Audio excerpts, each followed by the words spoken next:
Hello, everyone. I'm Chris Flynn, and I'm here with Scott Lang, and we are the Band Dads. Here to bring you a podcast about something that we care very dearly about, which is music education and band. Some of you are here because you want to learn about all things band. Some of you are here because you want to see a train wreck, and the answer is yes to both of those. We don't care why you're here. We're going to answer all the questions. We're going to say the things you're thinking. We're going to debunk all the myths. Yep. This is the Band Dads Podcast. The podcast by and for confused band parents. Nice. You said the tagline. Darrin's doing an incredible job of the way he's explaining it, because I wasn't sure. Again, sometimes this is what I do with Scott Darrin. Sometimes I jump in because the way he's saying something or the terms he uses are so not band parent friendly that I may try and dumb it down a little bit, right? Or try and simplify things. But the way you're explaining things is phenomenal. You're answering questions that I didn't even get to ask yet. So it's going well in that regard for sure. Well, So I'm just having conversations with Scott, and I have to keep it on a very simple level for him to comprehend. Oh, erudite Scott Lang. You know, the thing is, I wish she was lying. I really do, but he's not. All right, so He plays spoons for goodness sakes. So Darrin got to play at Midwest and ABA convention. They're the two preeminent events for concert bands. And I kept telling him, man, I got a pair of spoons. I'm ready to jump in solo. Oh, okay. There you go. He never did take me up on that. It's never too late, is it? I mean, what? No, I think it's too late. I keep telling you, we need unique stuff for social media, Scott. Like, there's an opportunity there. I don't know. All right, folks, welcome back to part 2 of our conversation with Darrin Davis in terms of show design. So we're talking about marching band shows. We've been referencing specifically the Edge of Eternity that Broken Arrow put together as the highest scoring Grand National Bands of America program back in 2021. But what we wanted to do in part 2, again, is really go through the process and start with how it comes together in Bandcamp. Bandcamp is brand new for the kids. It's brand new for, the directors, for your program designers, all that. We're starting fresh. It's a brand new year. So what we want to see, or what we want to understand, again, and what I think parents would be very interested to know is, again, just starting in those moments of Bandcamp from day one and going through that, week, 10 days, whatever it might be. How does it all end up coming together? What's the importance of Bandcamp? Scott made the point in a preview episode that hour-wise, the amount of time you invest in Bandcamp is almost 50% of the time that you spend in your marching band your entire season, right? So obviously those are very, very crucial moments. You said last episode, again, you probably could have taught the whole show during Bandcamp because you had it ready to go, but you knew that wasn't the right thing to do. So again, as a parent, why not, right? Where do we go? How do we get there? What's the point of Bandcamp? What are we trying to accomplish? And let's start at Bandcamp and kind of go through the season. So where do you start, right? I mean, it starts with you've got, for most bands, 25% of your band is the first time that this is their first experience. And so they've got to learn the whats and the hows and the whys. Why do we do this way? This is how we put down our instruments. This is how we march. This is how we play. And it can be overwhelming for a first year band member because parent. Yeah, they're being asked to multitask in ways that they probably have never done in their lives, in a very specific and a very controlled manner so that we can all look the same and sound the same. And so it's about going back to the basics, right? Going back to fundamentals, from everything on how you breathe to how you sustain one pitch, to how you do one attack on a snare drum, one angle on a piece of equipment. Those things are extremely fundamental in Bandcamp. And you can't go too slowly to get things right the first time. And so to jump forward back to your question about in 2021, we had tons of drill. We probably had 100 pages of drill by the time we started Bandcamp. And we knew that we were going to teach, at least our goal was, in those 2.5 whatever weeks, is we wanted to teach, only a finite amount of the show. Why pull that back and only limit it? Is we wanted, there's something to be said for teaching it right and doing it right the first time, right? I remember doing chores when I was a kid, and, my mom would say, go rake the leaves. And if I tried to do it really quickly and kind of halfway did it, what happened? I had to go back and redo it again because I didn't do it right the first time. So it's just kind of the same thing with how you're teaching drill and teaching music. You're teaching a process, and it's easy to want to just get to the end of the production, but it's about those little baby steps along the way. I remember years and years ago, we had parents start it was at a band rehearsal in band camp, and we kind of let during band camp, and in Arizona, a lot of times you go to another site away from the school. Broken Arrow, we're on site where we do our band camp at the school site, but we don't let parents watch until about 2 weeks in. We let the kids kind of get that process, build those relationships with each other. And then we start letting the parents come in for a finite amount of the rehearsal. And I had a parent come up to me and said, I never really realized that when you teach the show, you teach it like 5 seconds at a time. That we're going to do the time track of, we know starting at minute 1, at 1 minute, we're going to minute 105. And we're going to do those 5 seconds over and over and over again. And then we're going to do 105 to 110 over and over and over again. And get about 4 of those, and we're going to go back to minute 1 and do about 20 seconds together. And as a parent, he's like, I just want to see what's the whole thing look like. Get to the end. But it's those little bitty increments, or in band director terms, those are sets. They match with a phrase of music, and sometimes there's multiple sets of drill per phrase of music. And that's how you teach it, is just little bitty increments at a time. And I think it's like learning a new language. If you try to do too much too soon, you're not going to remember anything. And we have always take that philosophy that we're going to teach it slowly and accurately, so that we don't have to go back a month or 2 months down the road and reteach what we've done. We like to think that once we get to the band camp, whatever we have of the show on the field, it's pretty good. It's not great. It's pretty recognizable. But if you do a video on August 10th, whenever band camp ends, for us, and we were to go watch it again at the end of October, I mean, we would be better, but it wouldn't be drastically better. Interesting. We try to get that quality to start with. Let me ask you a question, Darrin. Okay, so how much of your fundamentals or your activities in camp are shaped by the show? And so let me elaborate. Okay, our show's an F this year and requires triple tonguing and double stepping. So we're going to modulate all our warm-ups to F, and we're going to change our basics program to learn these techniques of hopping on one foot or articulating with only the right cheek. Or do you modify your fundamentals to match that year's show? I think you have to, if there's that skill set is in the show, right? If when it comes to musical technique, we're doing things in multiple keys, and we're not just trying to teach the show. We're trying to be music teachers and teach them music, and not just that show. It's like a teacher that is a math teacher. Are they just teaching to the standardized test? Are they really teaching them knowledge of how to be a great student? And I think it's easy to want to just like, here's what's in the show, so this is all we need to teach the kids and do drills, when there's so much more out there musically and visually to do. Yeah. So I think that's important. So you're ending band camp. That's for chunk 1, band camp. What do you hope the kids have learned? What's your primary goal? How do you measure success? Measure success is, do they feel like they're a part of something that's bigger than themselves within the first 2 weeks of band camp? That if I'm a freshman, that I have my home. I think it's easy to start thinking about the show and thinking about contests, but there's just skills and life lessons that matter way more than that along the way. And do you have a big brother or a big sister that you can look up to if you're new into the group? Do you have your person that's going to look out for you? Have you found your tribe? Have you found your people that are going to become your buddies and friends? Because you're going to be doing this for a long time throughout the fall. And it's a whole lot more fun when you're a family rather than people that just work together.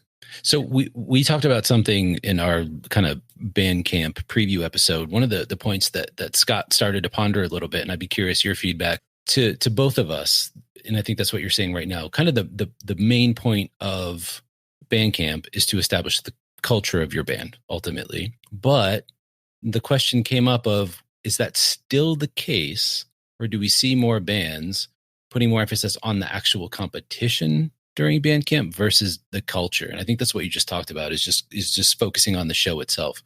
I mean, do you see that in other programs? Do you think that that's something that, people need to just kind of keep on their radar? What's your opinion? I like to think that my fellow music educators across America, that they're in it for kids, number one, and that they're going to do the right things for kids. And we need to trust that our music educators that are, teaching our kids, that they really care about their kids and their students. And, that's priority one, right? That matters way more than a show. These life lessons that the kids are learning through band, through marching band, they're going to remember those moments long after high school's over, and it's going to serve them well in their young adult lives than being able to do that 16 count drill set, for the 110th time, to get it just a little bit better than the time before. Chris, are you buying my concept now of? So again, Darrin, basically what you're doing is you're kind of maybe reiterating what Scott said last season, which is the curriculum you end up teaching is actually useless. Those were his words. By the way. After November 11th. Those were your They will words. never march the show again. They will never play the music again. It's about the lessons we learn via that lasts the rest of our lives. Yeah. Chris got very upset with me. No, it seemed to devalue the amount of time that you take to actually teach those things. It just seemed to devalue it, to call it completely useless. The point was made, and certainly I think we got where Scott wanted to at the end of the day. But I don't know. I'm not even a music educator, but if somebody would have called what I spent all that time on useless, I just wouldn't. I say said well the curriculum. There were eggs thrown at my house, and Chris cannot account for his whereabouts during that said episode. But we got through. Okay, so we got through camp, and let's now chunk forward to your first performance. Okay, and you can use generalities, or you can use the edge of eternity. How much did you change now seeing it live on field, or add, or tweak, or say that chord's 8 counts? We need a bigger moment. Let's stretch it to 16 here. How much of in the early part of the season, it's no longer theoretical, and it's no longer a MIDI file and a computer screen. It's real people playing real notes on a real field, really moving. How much do you tweak and change along the way? Well, I think there's a different range of what changes mean, right? To change things. Changing meaning like changing the entire piece of music, pretty rare. But you've done it. Yeah, we've done that before. Didn't want to, but we did. It was the right call to make. But now, parents, hear that. Saw it on field. How much of it had you learned before you went, we can't fix this? This is a gut clip, insert new. It was mid-October or early. So you're 3 weeks away from Grand Nationals, and you're hosing the last 4 minutes of your show. No, we hosed the beginning of the show. Oh, you did the beginning. It was Scott. It was the Surrender to Hope show. Oh, no, I remember the show. Yeah, that show had started with the Elgar Nimrod variations. Yeah. And it just didn't work. Percussion was, by the time we got to the arrival, the percussion was down front and the winds were behind it. Didn't work. And we just said, we're going to do a whole new opener. And we did. We taught it in like 3 days and then performed it in mid-October. And it was, I think, one of the best beginnings we've ever done to a show. Wow. So changes. We fought it long enough that we knew that that the juice wasn't worth the squeeze, that we need to be smart. If we're going to make a wholesale change on a production, on an entire minute of the show, that it needs to be, the kids need to be able to do it quickly, and they need to feel confident on it really, really fast. So using a real life example, Chris, I think you're aware of this. I'm not sure how much you're aware of. Darrin came out to work with a group in October, and he changed the last minute of the show in October of our show. The Pinball Wizard, right, didn't exist before that. Yeah, didn't exist. He cut the back half of Holding Out for a Hero and added a whole new minute to the show. And so, as a show designer, people can't see the show, but Darrin, you're there in October. What made you, as a show designer, what made you go, this isn't going to work? I think I know what's wrong. It's pacing, timing, speed, impact, staging. Here's how we're going to fix it. I'm really good at what I do. Way to be humble there. Yeah, no, I mean, it's experience, right? Yeah, I mean, you've done it enough that you know what's going to work and what's not. I mean, early in my career, there were things that I wrote drill-wise when I was writing drill for Broken Arrow that I learned from really quick. It's like, that's not very good. can't do anything about this year, but I'm going to learn from it for next year so I can be a better teacher and better designer and writer for drill. And, when I came out to work with the band there in Arizona, you could tell really quickly that they were kids that were super smart, super engaged. They were up for anything. The teachers were fantastic teachers that all they wanted is to be the best version of themselves they could ever be. And I said, look, I told the head director there, it's like, you get veto power, but here's my suggestion is that we rewrite the last from here to the end of the show and do this, because we did a show on pinball machine was the look on the field, and we didn't have any pinball wizard in there. Yeah. Right. Yeah. And Denny was great and said, hey, let's do it.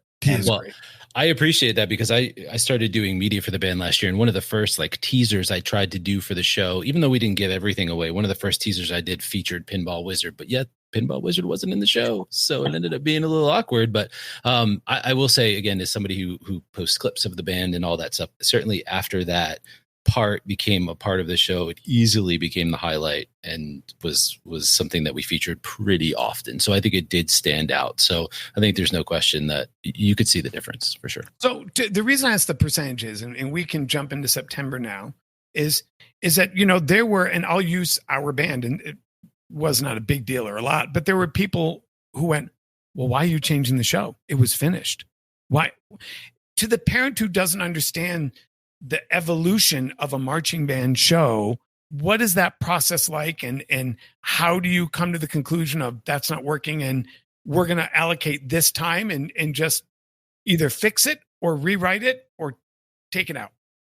Well, you got to be judicious, right? You can't make changes like that to the end of the Basha show without knowing that the kids were on board, the teachers were on board, and we could have done something. We did something like, I think, in 2 days. Yes. And transformed it, which is not normal, right? Making tweaks and adjustments, those happen all the time. Making wholesale changes. This is not drum corps where these are, basically adults that are professional musicians and athletes that can do changes because they get hours and hours and hours upon rehearsal through an entire season. These are high school kids that need to pick up things quickly and feel confident that they're going to be great at what they do.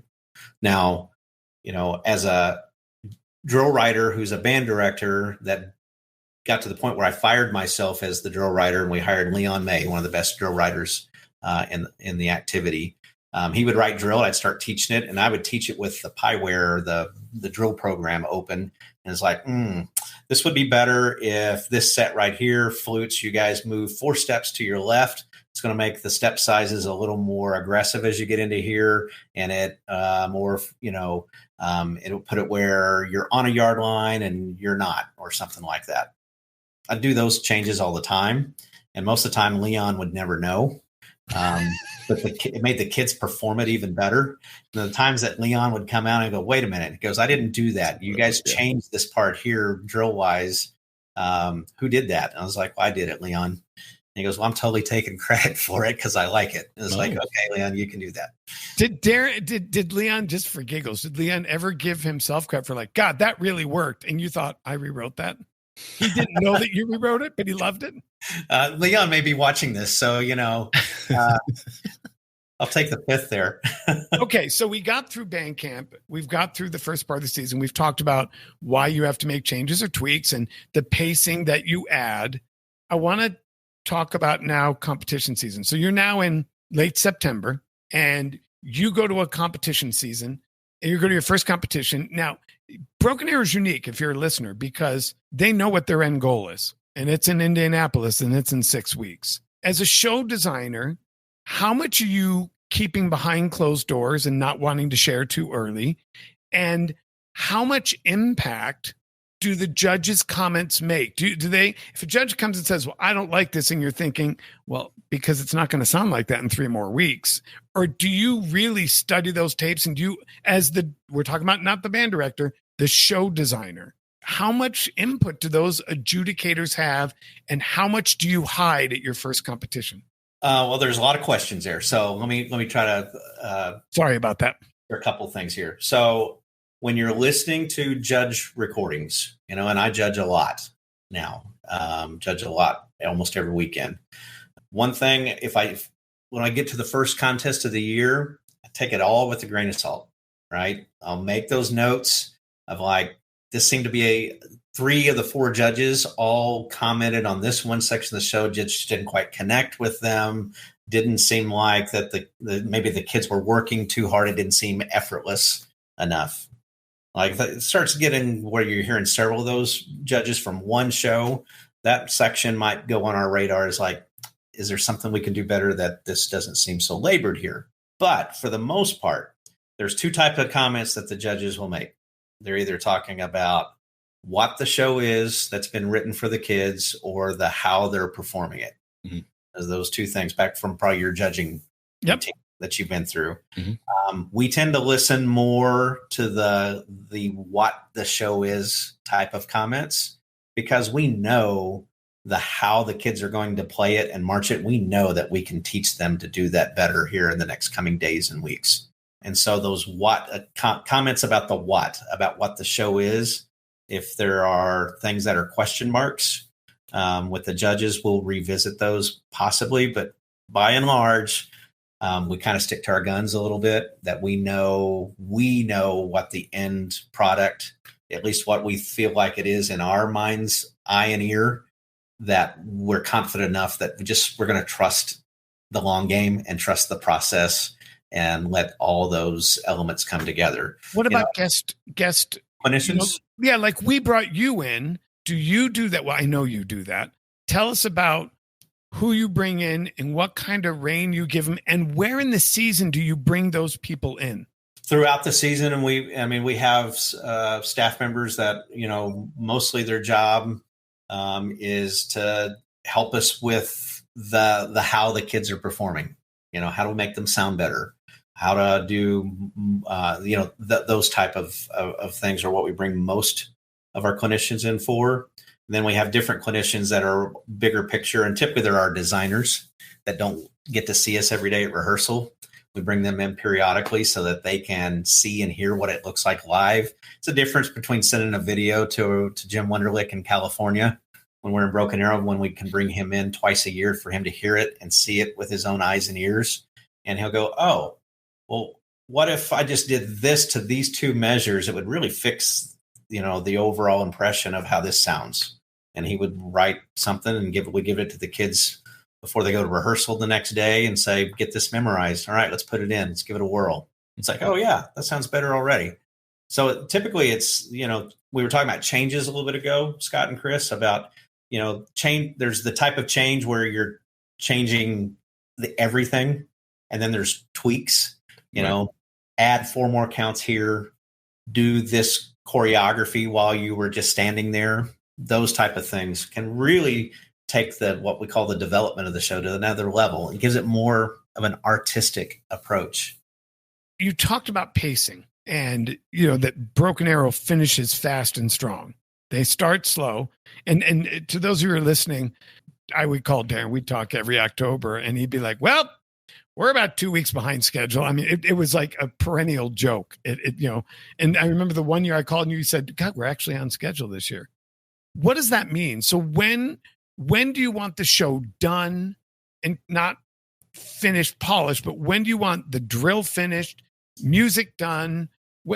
Talk to me about the back end as a show designer, the back 4 weeks, and a band director to achieve maximum pacing and impact with the kids and the audience. I mean, my opinion of that has changed over the years. Where I sit now is about, in the last month of the season, I think we need to be performing the entire show so that we can get some stamina and endurance for the entire show. There might be a little exit or coda ending that we're going to add later just for something that's a little bit of a surprise that we'll practice throughout the season, but we're not going to perform it until the very end of the season just to have one level extra, little musical and visual surprise.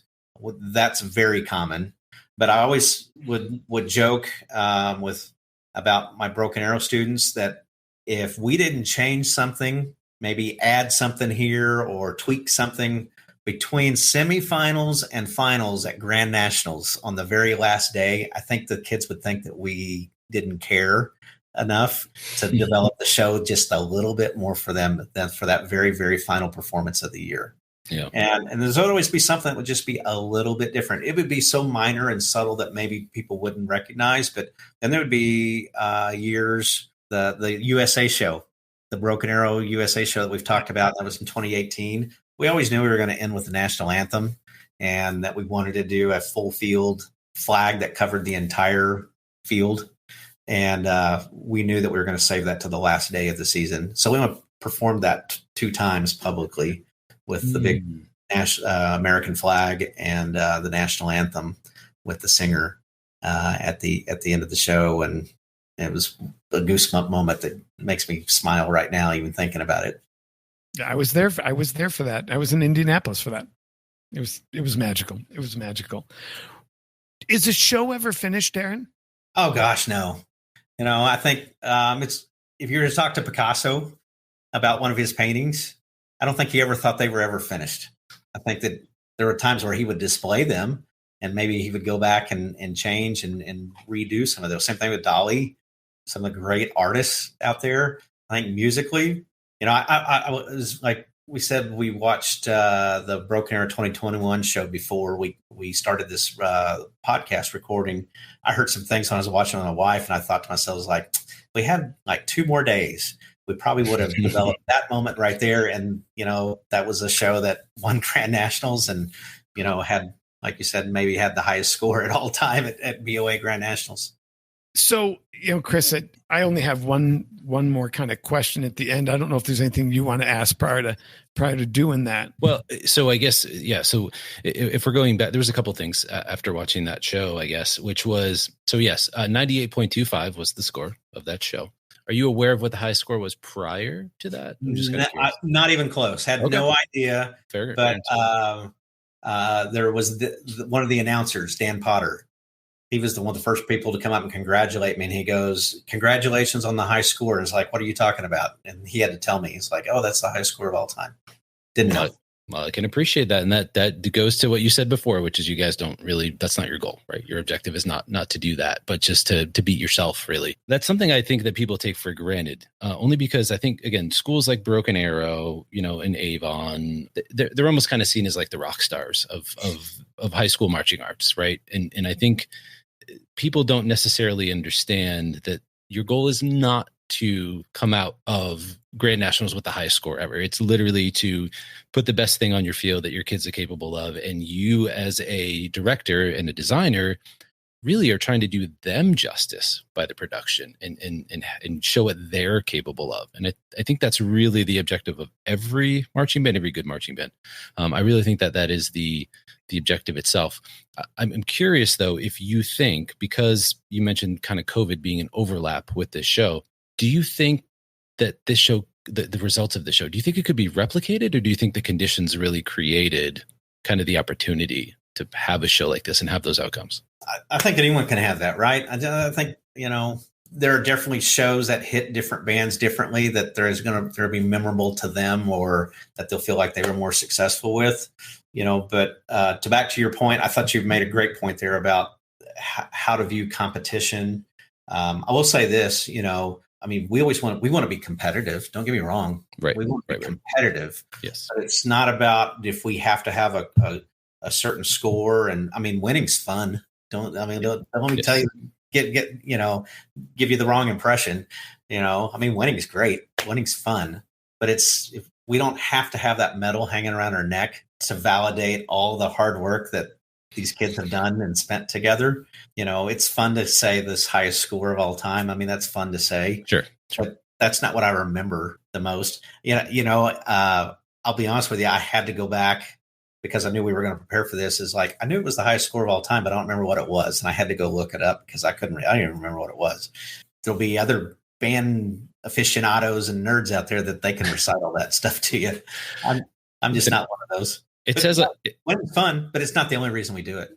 No, and it's again, it says a lot, and that's something that we talked about. Is those results are a byproduct more than anything, right? They're a byproduct of the effort and the teaching and everything that goes into the season itself. It's not necessarily the objective. And again, I appreciate you saying those things, just because I really want people to hear it, especially because one of the other things that comes up a lot when it comes to, again, schools of your stature is the finances behind it, right? And the cost. And again, Scott and I had a conversation about money in marching band last season.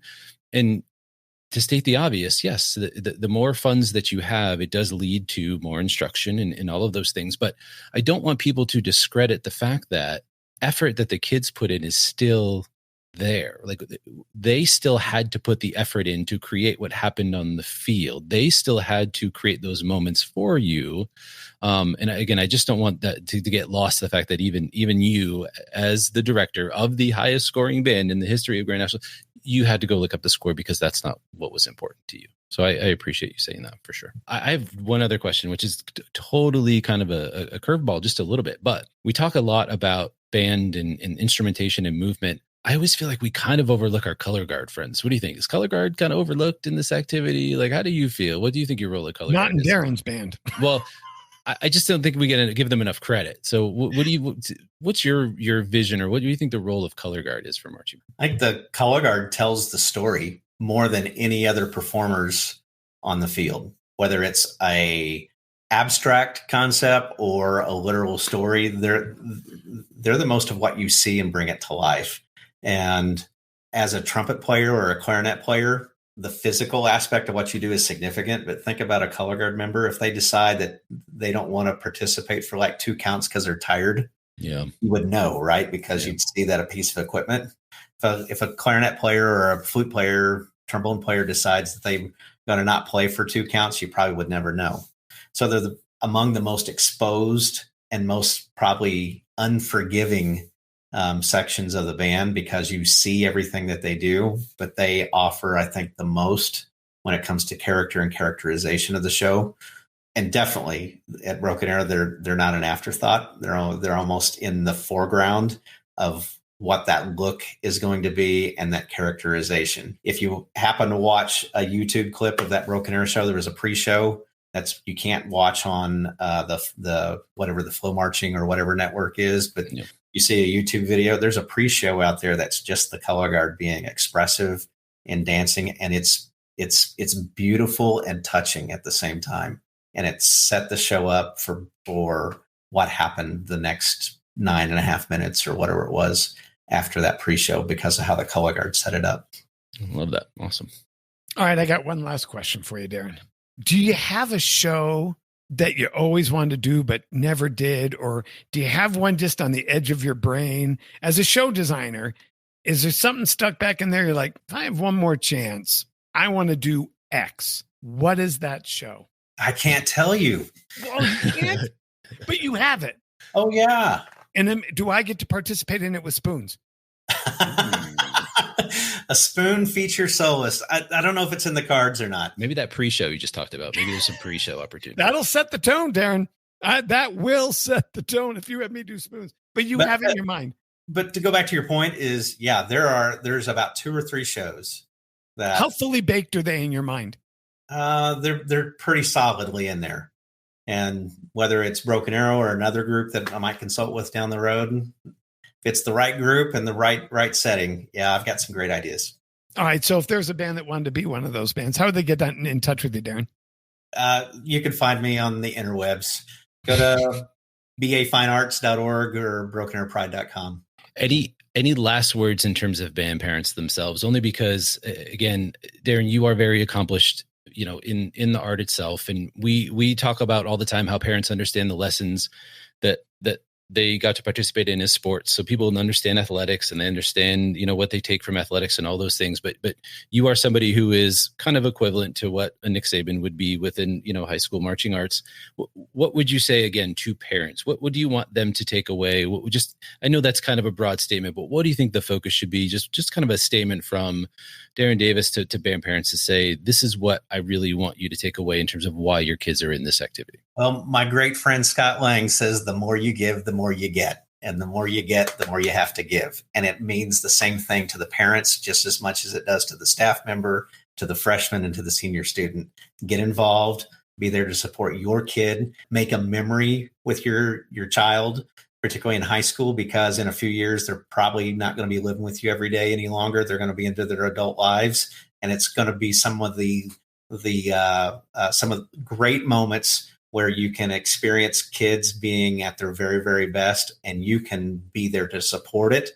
So volunteer, find your tribe as a parent, find a new group that you want to hang out with, and hang out with the Band Dads podcast. There you go. Join the cult. It's almost like he's listened to some of our episodes, Chris. It's really either that, Scott, or I'm learning where all your content came from. One or the other, friend. Ladies and gentlemen, it's been my pleasure, and I know Chris's pleasure. Absolutely. That you spend time with us, Darrin. You're always you're a dear, you're a brother. I mean, and you know that, and I love you, and I appreciate you being on this show. And Chris, I appreciate you coming up with the idea of this show so that we could do things like this with people like Darrin, because you provide a service, Chris, and that is really meaningful to this activity. And Darrin, you provide those same services to the people who lead this activity. So I'm honored to be with the both of you. And with that being said, I'm Scott Lang. Chris Flynn. Darrin Davis. And we're the Band Dads. Thanks, folks. Again, as we always close every episode, find us on our social media. Send us emails. If you liked our conversation with Darrin, let us know what you liked about it. Give us some of the highlights that really stood out to you. Our email address is feedback@banddadspodcast.com. So yes, again, thank you, Darrin. We very, very much appreciate it. Again, I think empowering band parents, like Scott said, is the most important thing we could do, because for band directors and those inside the activity to continue to talk about how awesome it is sometimes can be a little self-serving. So we got to spread that influence, and we've got to let everybody know how awesome it is. So we appreciate you taking the time to speak to us band parents, and again, putting up with Scott Lang for another, hour and a half of your life. But Oh my. Okay. One last teaser you can use it clip in social media. Darrin is an ardent Kansas City Chiefs fan. Ooh. Go Chiefs. I am an ardent Bills fans. Go Bills. Darrin, are the Chiefs going to repeat, or is this going to be the year the Bills take them? I think it's going to be another rematch. Bills, Chiefs.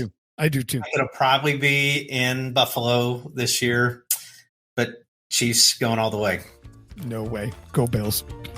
I just want you both to remember the greatest of all time was number 12. That's all. I just want you guys to remember that.